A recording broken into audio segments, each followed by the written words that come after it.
What is up, guys? Today I attempt to make some kind of a return with a topic that I consider pretty interesting, and that was I was in the wonderful world of Twitter, and a friend of mine reposted something that a friend of his posted, and it had to do with like this badge that a company called Humanize rolled out or something, and it's pretty much like something that you wear on your neck, and it's like a white rectangle shaped thing, and they can monitor how much time you spend on a computer, how much time you spend talking to others, how much time you spend going to the bathroom. It pretty much gathers data about the workers, and the whole purpose of it is it's supposed to be anonymous, but also find ways to implement how to make the workplace a more productive place or boost worker productivity. And I immediately, when this topic comes up, the topic of you being recorded in any way, which this device, they claim that it doesn't record you, but anytime that I hear something about you being monitored as a worker, I'm like, you already got cameras. What else do you need? Have probably microphones too with the devices that we use from the company, like the computer and whatnot. What more do you want to hear? What more do you want to capture? If your company is progressing and it's making you money, it's growing, why would you want to implement something in the workplace to monitor your workers, the very people who are making it possible for you to have this company? What more do you want? What more do you need? That is just absolutely just insane, absurd, and ridiculous. And if something like that, which I think it's a matter of time before it happens, but if something like that were to be a thing, at my job, I would quit before I allow myself to be either injected with some microchip or something. Like, apparently, there's some stuff that actually gets injected into you. And if this badge were a thing, I will quit because to me, that is an invasion of privacy. Definitely, no doubt about it. And I also feel like if you want to know about the workers' day, how about if you directly talk to them? Because in my experience, having a computer monitoring my data, it doesn't take into account so many things that go into play at making a day flow. Like, for instance, anytime that we have something that, let's say you get timed to do the work, you have your, what do you call that? Your efficiency level is monitored. It doesn't account for things like interruptions, unexpected obstacles, unexpected things that happen in your day, such as maybe the police being called into your building. And I just find it absolutely stupid that they try to implement these systems, especially scheduling tools. Like, our way of making the schedule is supposed to be this optimized program that doesn't make any mistakes. It's very intelligent. It takes into account so many factors, but yet it doesn't take into account meetings that have to take place, the weather. It could change at any time, because Mother Nature rules at the end of the day beyond our little ass computers. And so many other things that happen, like call outs, someone gets sick, or maybe spills that need to be taken care of. Sure, the schedule is absolutely taking into account every little detail that goes into running a business. So anytime that I get told that we're going to roll out a new program, a new app, a new computer to do stuff at work, I'm like, oh, can't wait to see how that's gonna fuck us up, right? And they try to be assuring that stuff is not going to go wrong, or maybe stuff will go wrong when it launches, but that will be our opportunity to report the bugs, fix them, optimize the thing even more. And I'm like, why are you telling me that you're optimizing something that is supposed to be optimized already? That means that you are rolling out a flawed product, a flawed program, and you're trying to make it live so that you can see that it's failing and attempt to remedy it and still try to claim that this is something from the future that's going to make the business flow better. No, you are insane. You're still growing. We're being productive. If we were not being productive, the company would have fallen a long time ago. And if there are other places that are dying, other companies that have been around forever that are dying, it's because maybe they're dated, or maybe because of new technologies like stupid shopping online, that will definitely surpass stores that you have to walk in to do your purchases. A lot of people don't find that attractive anymore because a lot of people don't find it attractive to be stuck in traffic. But for me personally, I'm not someone who's overly consumeristic anyway, so I don't care about what you do. I just want to be able to walk in to a store and purchase something and know that the thing that's going to be shipped to my house is not going to be fucking out of date. Because I am so sick of placing orders online, especially the only thing that I used to buy online was this specific protein powder that I cannot find anywhere else. And I also could find it for a little cheaper.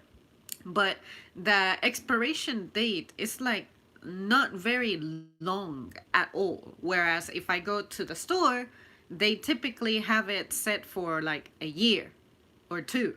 I forget what the expiration date is on a protein shake. I think it's like 2 years. But I was so sick of seeing that. Like cookies, snacks, if you order those things, some of them may expire within the same month that you bought them, when you know that those things can last for like a year as well, or maybe 10 months.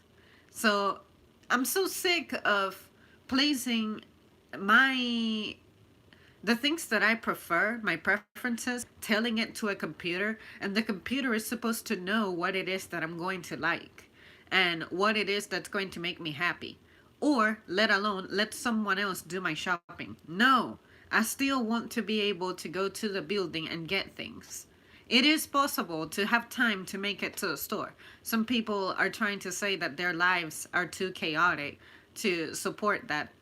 I think if you're someone who is like crippled or sick in some way, this is beneficial for you. But for the average person, I think that you're just refusing to organize your life better. And now you're becoming dependent on these things that, you get bombarded with advertisements for. Like, oh yeah, sure, this is so cool. I can do everything from my phone now, and I don't have to work as hard. I'll have more time to be at home and whatnot. No, no, it is still possible for you to conduct your life normally. You just have to adapt to your new changes in your life, and for some reason you're not doing so. Like, the reason I say that is because I remember a time when I was growing up, and my mother had none of this stuff, and she still made stuff work. So it is possible to make stuff work, even though I'm citing stuff that happened 20 years ago. Life, the very basics of life, are still the same. So I will never be convinced that this is something that just needs to happen. So workplace monitoring systems are not a thing that need to happen. What needs to happen is the folks who are in corporate level, like up there, executives, actually talk to the people who are below your level. If you're really that concerned about how your company is going, what needs to happen, what needs to change, stop avoiding the workers. Go ahead and talk to them, and you will receive excellent feedback. And if you hear stuff that you don't like to hear, address it, fix it. It's so simple, but you're trying to roll out these things to avoid coming directly to the workers. And that is why workers are opting for starting unions. Wouldn't need to be a thing if you were being fair in the first place. I guarantee you. But more and more, these little technologies, implementations, whatever you want to call them, more and more they start looking like a thing of slavery. It's like You have to be observed all the time. We gotta listen into what you're saying all the time. You gotta meet a certain criteria. Like, this is how long you can spend doing a specific task. This is how long you can spend in a spot in the building. It is absurd. It's just ridiculous. I don't get it. And in addition, to make matters worse, you're also taking away benefits from workers.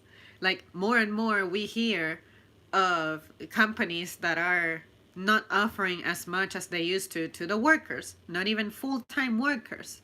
And if you're full-time, it's like, sure, you're giving 8 hours of your day on average 5 times a week to get benefits. The next year your benefits are going to be less, like medical stuff. At least last year at the company I'm in, they were taking away certain things and they were increasing the deductible. So before your insurance even does anything for you, you have to pay a certain amount. And then maybe that's when your insurance starts kicking in.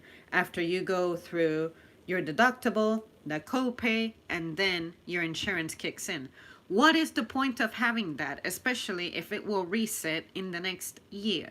You're not really saving anything. You're not really gaining anything. The only thing it's kind of protecting you from, it's from maybe a long-term bill. It's like, okay, let me give you this cutoff to ensure that you don't have to permanently be paying for things out of pocket. But for the average person, any deductible at all is too much to pay. And then you are saying that the benefit is going to have that deductible augmented. And some of the things that are covered are being taken away. How do you explain that? Especially when you very proudly report quarterly that the company keeps growing, that we keep opening up new facilities and new jobs are going to be created and whatnot. So clearly you do have more resources at your disposal, but you are actively choosing to do nothing with them. And that's why nobody believes you. That's why nobody buys into you. But interestingly enough, in the comment section of this thing that I'm looking at, the first comment that I see is, I quit. How can they call their company humanize and keep a straight face? This is straight off a Black Mirror script. I quit. I quit, and that person's name is PRZY tweet. Anyway, an electronic badge to monitor staff is a manifestation of distrust between employer and employee. Better than a culture of spying on employees is a culture of mutual trust, flexible win-win conditions, and common goals. Yes, and that was posted by username Kevin on Earth. I agree. I absolutely agree. You need to get down to the employee's level and not act like you are the star that nobody can reach anymore. So anyways, that concludes like my preliminary rambling. Now let me get back to the comments and see what you guys are saying. Hello, Jordan. Damn it, I knocked over my camera. Previous message removed for swearing. Don't know if that affects you. Sorry, I don't care. This is some cyberpunk dystopia level stuff. They know it doesn't help at all. It's just control for the sake of control. Yeah, like if you were able to hire your workforce, like your first wave of people who are working for you, and stuff worked, what are you so paranoid about? I know that amongst companies, competition is fierce, but once you have achieved a certain level, when is it enough? What are your goals? What are you going for? You keep revolutionizing the landscape, like let's say the retail landscape. What more do you want? Like they are even talking about drones. And my favorite ridiculous thing is when people keep wishing for flying cars. Motherfucker, no! You don't belong in a flying car when you do not know how to respect the laws of ground cars. You don't need to be up in the air. So, like, as soon as you learn how to respect the sign that says stop, and you can actually halt your vehicle from movement, as opposed to just maybe slowing sort of down and keep going. Or like the motherfucker who I drove by like 5 days ago, who straight up was coming up to the intersection and he kept speeding. He didn't stop at all. He didn't slow down at all. But fortunately, I actually do come to a complete stop. And I look, even if it's an intersection that I'm familiar with, that I know it's a four-way intersection, I still stop. And even if I'm about to roll, I start rolling slowly. Because had I not decided to take my time and look as I cross the street, that idiot would have hit me and I wouldn't be here to tell the story. So no, you do not need flying cars when you cannot handle the very basic, elemental level of driving. So stop wishing for flying cars. It should not be a thing. Like, if we can consistently prove that we can follow instructions, then sure, bring your little ass flying cars. But shut up about flying cars until you learn how to actually act like the licensed individual that you are. So we need a more strict way of screening people to make sure that you're actually able to drive. You know? So no, no flying cars. I am glad that those are not a thing. Happy blessed Monday, Zamri. Happy Monday to you. By the way, today I am condemned to a shift that starts at 7 p.m.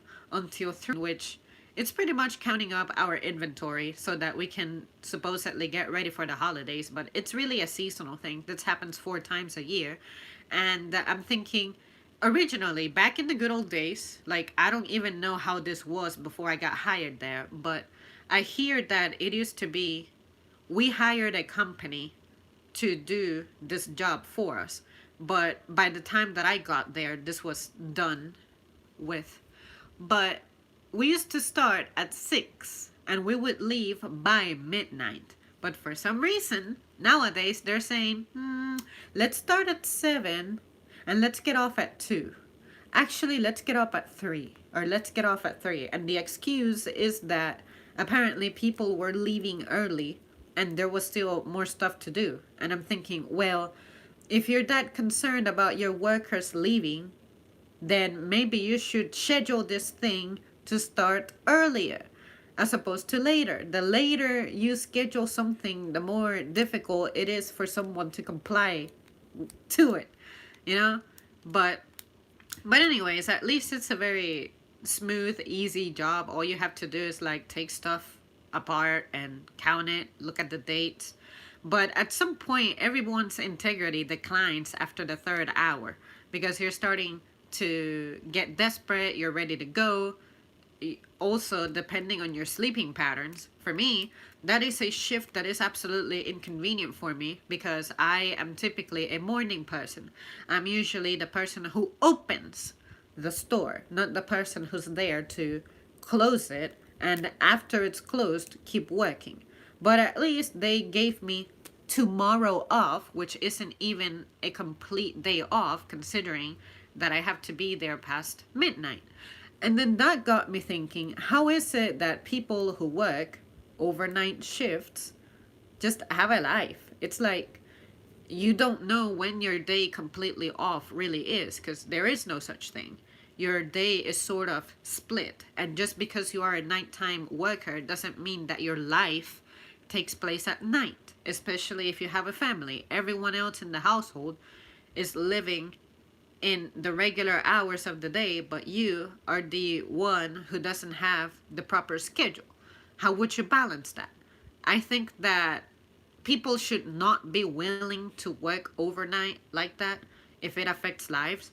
But at the same time, when I think about it on a bigger scale, what about the industries that are essentials, like running water and electricity?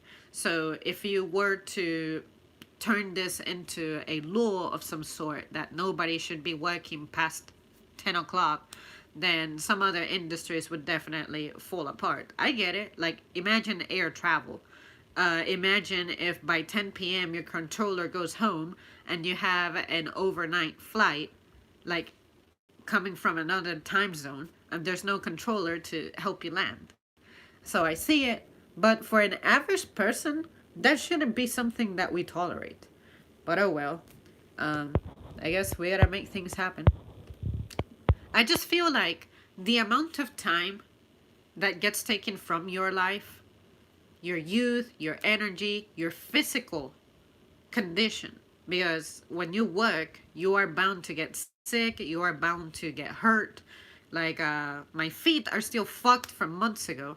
And at some point, my back was starting to bother me too, even though I have like the most care for my body ever. It's like, I'm like, I'll never try to lift something that I don't feel comfortable with or whatnot.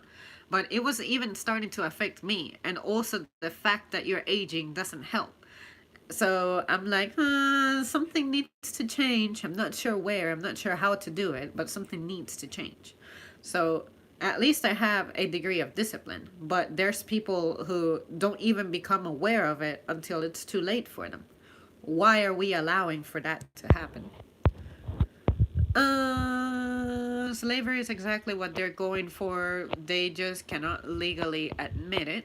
Not years, like a year and a half. They want the employees to see them as the star no one can reach. It keeps them from rocking the boat. Zamri, most people, not old people, want to make money than cure cancer. Then make cure for cancer. I love this woman. She's very ahead of her time. Good topic. Hello, Jonathan. I'm not sure I recognize you from being. I don't want to call you. I don't want to call the rest of you my regulars, but the regulars. But good to see you. And I'm glad that you find this topic enjoyable because it's one of those things that it's beginning to concern me because this is just promoted as something really cool amongst firms and companies and whatnot. And I'm like, no, no, you gotta stay in the present. Don't try to strive for something that you're not ready for. And see, I'm not against change. I'm not against progress. I don't want for it to sound like that. It's just that the rate at which we're going for it, it's too accelerated, and oftentimes you don't stop to think about what could go wrong with it until the wrong stuff start happening. And I am someone who believes that the best way to like deal with a disaster is to prevent it from happening. Like when something is new, you have to take the risk, and once the bad stuff happens, that's when you start remedying it. Like, let's not forget wonderful air travel. Planes had to crash, planes had to be set ablaze, people had to die before things began to change, before safety things that should sound like common sense became a thing. So when it comes to this kind of technology, the concerns tend to be privacy and broken trust and whatnot. Why is it that the idiots who develop this stuff don't think about this ahead? Do you really not think about it? Or is the person who voices those points simply dismissed? Or do you know that you're in such a strong position of power, such a firm, steady position of power, that you feel like nobody can challenge you? But it isn't until collectively we all unite and decide to say, you know what? Let's not work today and let's let work fall behind and whatnot. That's when they start listening to us because we're starting to hurt them in their pockets. Why does it have to get to that level before things get done? And in some cases, like when there is an accident involving transportation, sometimes I feel like the company doesn't even feel bad about the victims in the disaster. They feel bad about the delay this train from leaving. I have to ground this flight to repair this engine, and any hour that the flight, like the plane is not flying, we're losing money. Like, how can you allow yourself to get to that level to where the company, which is not even a being, is just a social thing? You know, like when do you lose your sense of ethics and moral and whatnot in the name of money? It's just absurd to me. So yes, that is why people try to start unions, because we see through your bullshit and we have to protect ourselves. because otherwise you're just crazy. So I don't know if I got to mention this in a video. I think I did, but I am starting to respect so much the figures in history that were presented as rebellious and people who started trouble. Like, if things are being done properly, no one has a reason to just start trouble, at least on average. But someone had to have the guts to wake up one morning and say, I am fed up with the way things are going. And they went down in history as people who disturbed peace, people who caused upset among communities and whatnot. But now that I think about it in modern days, when I think of the person who is a troublemaker, who makes other people act like troublemakers, when you sit down and listen to them and hear what it is that makes them behave in that way, you're like, that makes sense. You're being treated unfairly. You are suffering. When you're suffering, you get angry. When you get angry, you start breaking things and hurting people. But thanks to people who were like that in the past, we have progressed to where we are now. So, contemporarily, this stuff needs to happen so that maybe we won't enjoy the benefit of it in our lifetime, but future generations don't have to go through the bullshit that we're dealing with. So the process, unfortunately, is very slow, and that's why I want to feel frustrated about the way things are. But when I think about it that way, I'm like, no, you just gotta be patient, and you have to accept that it's probably not for you to enjoy the benefits of a revolution. It's for future generations, and you just have to like be part of the process, but not think about, I want to enjoy the outcome, which you should, you have a right to, but you have to accept that changes like that happen too slow for you to be around, and you cannot feel resentful about that fact. Otherwise, you will not feel peaceful. I know that's something else, like that's another territory, so I won't really dwell on it today, but yeah, now that I see people causing trouble and upsetting companies and whatnot, it's like good for them. They have the guts to be like, no, this is unfair, this is messed up, this is crazy, I'm not tolerating it, I'm gonna try to change it. So the way I was brought up is don't be disruptive, always be respectful, respect authority. But I'm like, if I stayed stuck at respecting authority, I would be taken advantage of. At some point, you have to be able to challenge your so called leaders, your so called managers.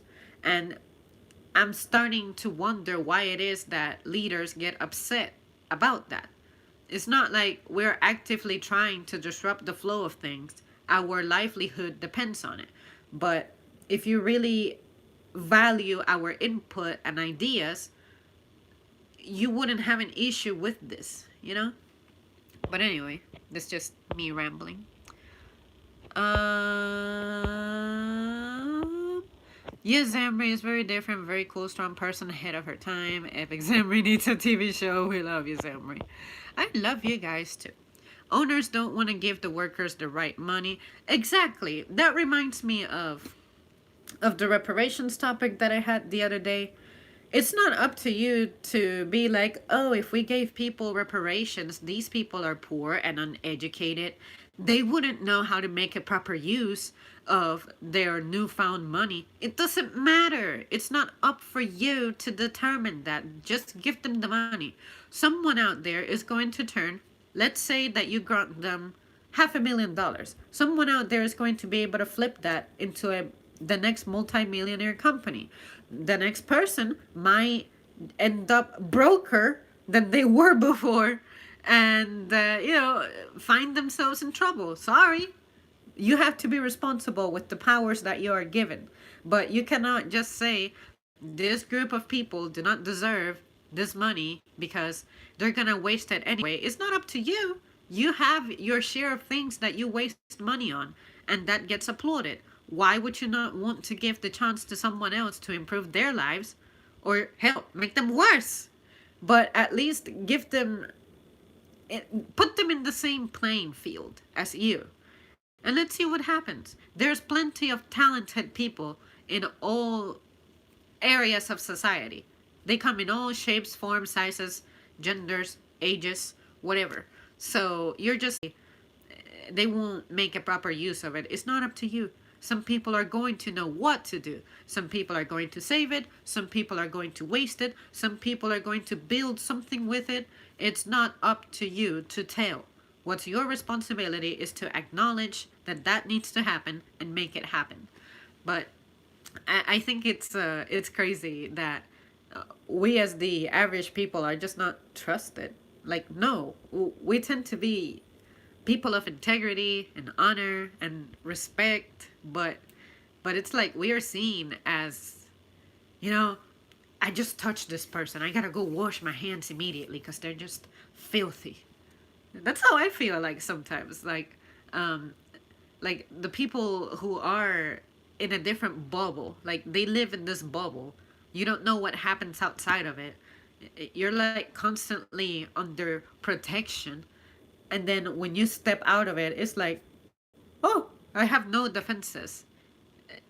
You know, what is it like to think that way? It just blows my mind how sheltered some people can be.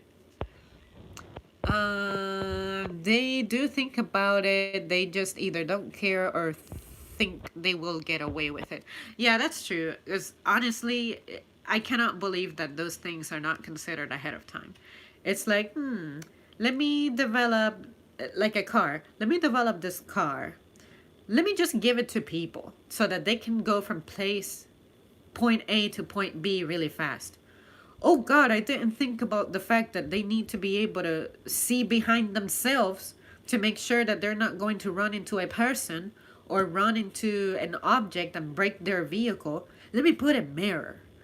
Oh God, how are they going to be able to bring this car to a complete stop once it's not running? Let me put a parking brake on it, you know? Uh, like those things, someone had to think about those things, and those things were able to be implemented because people had to get hurt before that happened. So, how about if you develop a technology, keep it under development for a while, really, really, really test it out, give it to average people, intelligent people, stupid people, crazy people, like sample a group, and then observe them. Observe actively. I find that a lot of people just don't pay attention, don't observe, don't think about things like hopefully we used to. But some stuff is just so common sense that how do you miss it? But I guess in the excitement of, look at this technology, look at this thing that I just put together, it's so cool, it's so amazing. And you're like, wait, there's a safety concern. How will you go about it? Oh, don't worry about it. People wouldn't do that. Nobody would speed when it snows. You know, people know that snow is slippery, so they would know better than to start speeding. It'll be all right. And then we had to come up with like solutions for the snow, and maybe put chains on your tires, which I never think about doing. I don't think I will. Or all these other things. Like really, really make sure that you drive slow when it snows, and make sure that your tires actually have threads to them, like a pattern to it, like a fingerprint, or like your shoe sole. Make sure that it's not worn down. Yeah, like just why can't you not think? As Ollie would say. uh, I was just about to say what you said about deciding not to work one day. The hyper rich of this world don't really care what the rest of us think until it affects their wallet. There are so much cutthroats in companies, but rather, wait, in companies rather to make business with rich people, but not employees who work really hard. Yeah, I think before you establish a partnership with someone else, you should definitely consult your workers. I find that sometimes you create a partnership with someone who does not necessarily share the so-called values that your company is founded on, and then they bring those ideas over, and it creates a conflict. And then whichever one has the loudest mouth and the biggest impact with money, their rules are the ones that win. Why does it have to be that way? Why can it not be, you know what? Your financial status is very interesting to me. There's a lot of things that we could make possible. But I have a crew that makes my everyday possible. Let me see how they feel. Let me see how they would approve. But because we don't have the executive level, they treat us like nothing. And I'm thinking, why are we, a society, so obsessed with hierarchies? Oh, if you don't have this title, your opinion doesn't matter. The title is what determines what you are and who you are. It's not like people with degrees never commit crime. It's not like people with degrees never do honest things. People with degrees are full of integrity. They make good decisions. They're amazing people. They are successful. They always have good quality to themselves and whatnot. A person with a degree would never ever be a terrible parent.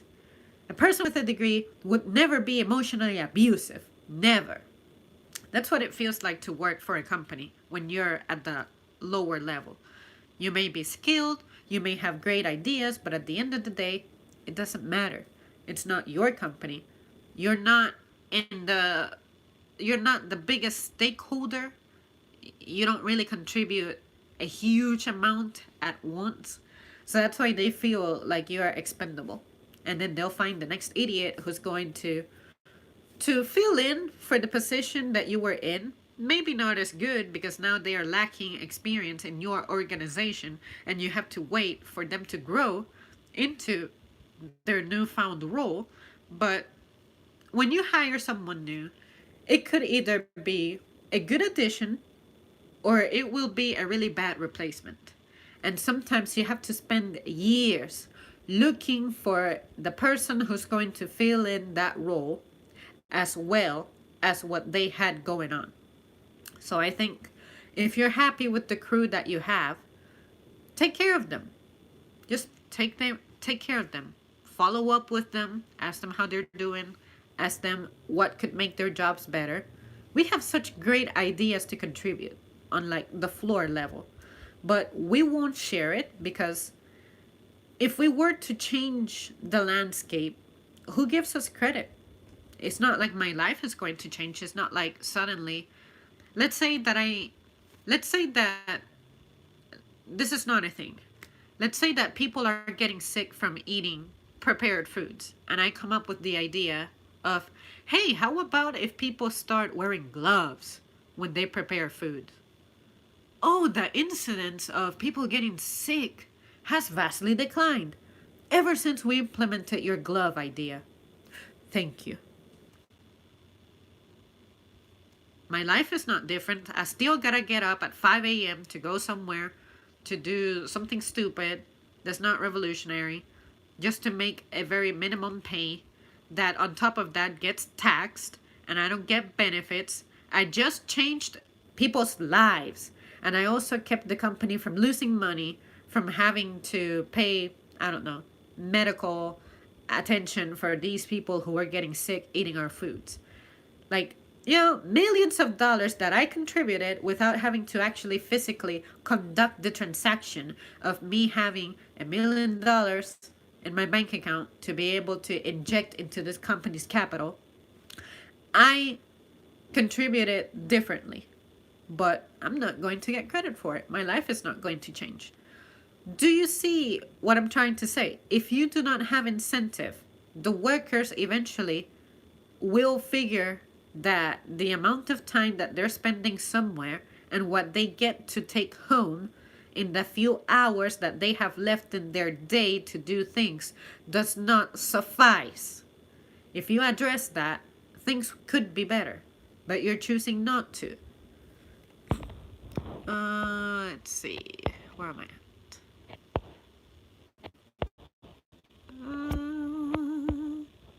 What gets me is how billionaires even care. They already have more money than they'll ever use. They could give these people everything and not even feel the strain from it. Yeah, like there are certain billionaires that could definitely afford to give each worker, what is it, like $100,000 and still have a few billions left. I call it a few billions, but many tens of billions left. Or the folks who could cure world hunger, but at the same time they choose not to. On the note of world hunger, it's kind of weird because if you want to think about it from a cynical point of view, which is what I'm here for, I'm thinking if you were to guarantee the survival of all those people, how would it impact everybody else's livelihood? Because now these are people who are obtaining their resources and they are surviving, and they will, just like I explained earlier about give people their owed reparations. Some people are going to turn it into something, some people are going to waste it, some people are going to be in that gray area of maybe I'll save it and see what I do with it. But now all of these people are going to be competing for jobs.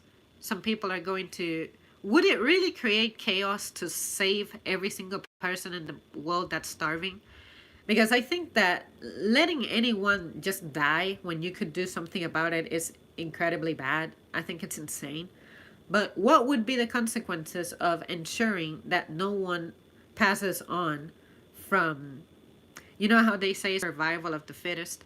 So the fittest would be the healthy ones, and in social terms, those who have jobs, those who maintain their homes, those who have resources behind them, like, let's say, stuff that makes life better: electricity, water, cars, all that good stuff.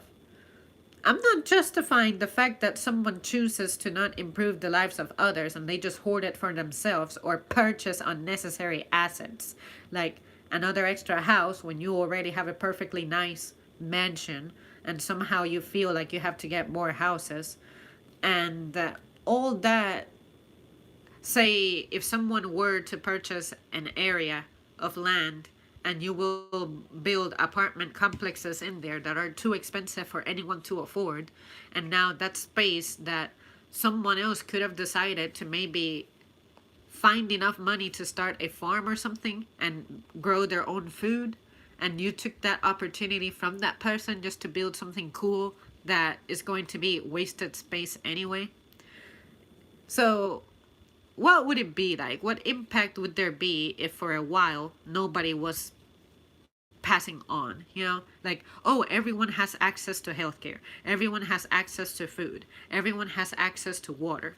What would it really be like? I'm not saying the planet cannot sustain that, because I feel like the resources of the planet are more good than not. We just have lost our connection with the planet.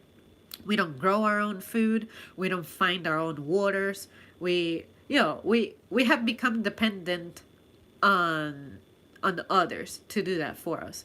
Someone else builds our home, whereas my grandparents, they build their own fucking home from scratch.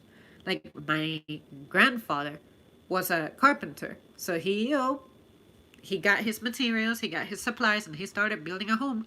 And the property that my grandma happened to have inherited from her father, who had a lot of land. So therefore, she had some land for herself. So it's like, oh yeah, how about if we build our house here? I have some land. You have supplies to like be a construction worker. Since you know about construction, build a house. And I'll give you the space for you to build the house in. And then decorate it, you know. So we have become dependent on someone else doing that for us. If we wanted to build our own homes, let's say that we somehow have the money to make it happen. We gotta hire the builder. We gotta hire the person who's going to, I guess, take a measurement of our land, survey it, and be like, oh yeah, this is possible, this is not possible, this is the environmental impact, you cannot do this, you can't do that, whatever. And financing, we have to hire the bank to determine the value for us, yada yada yada. So same thing with food. We used to grow our own. Now we're dependent on going to someone else's food cage to fill up our food cages with food. How did we allow that to happen? We were seduced by the commodity of it, I guess, the convenience of it, the comfort of it, or were we just kicked out of our own lands so that we became dependent on others to do that for us? So it's a lot of things. It's kind of tricky. So when I think about the things that I'm missing out on, like say healthcare, I'm thinking maybe I have to be part of the group of people who simply does not make it. I could be resentful about it, but at the same time, I understand that certain resources are not for everybody. Even though the resources are there, technically not everyone can get to them. But it's still so stupid to say. It's so stupid to interpret it that way. It's absurd. How does someone else get to live a life of abundancy and excess and have all these extra assets going on for them, whereas I don't get anything or anything that can even compete against what they have? See what I mean? But anyways, that's another rambling for another day. Neither they nor their families will ever use all of that money, making it literally useless. So many people hate the truth way more than lies. That's true. That's true. Oh, when I said give them everything, I meant everything they're asking for, in case that wasn't clear. Absolutely. Yes, you're telling the truth. Most owners go by your age, your color, your gender, where you came from. Even presidents don't care about the country, but care about the money way more than the United States of America. Yeah, that too. Why is it that the first question that people who sound funny or look different, the first question they hear is, where are you from? I get that question all the fucking time. So I have turned it into a game. As opposed to getting irritated by it, I'll turn it into a game. Because clearly, if you feel compelled to ask me where I'm from, you wouldn't believe me if I said that I'm American. So why bother? So now I just turn it into a game. Oh, you think I'm Brazilian? Sure, I'll be Brazilian. Just for you. Oh, you think I'm Chinese? Sure, I'll be Chinese just for you. Oh, you think I'm Cuban? Sure, I'll be Cuban just for you.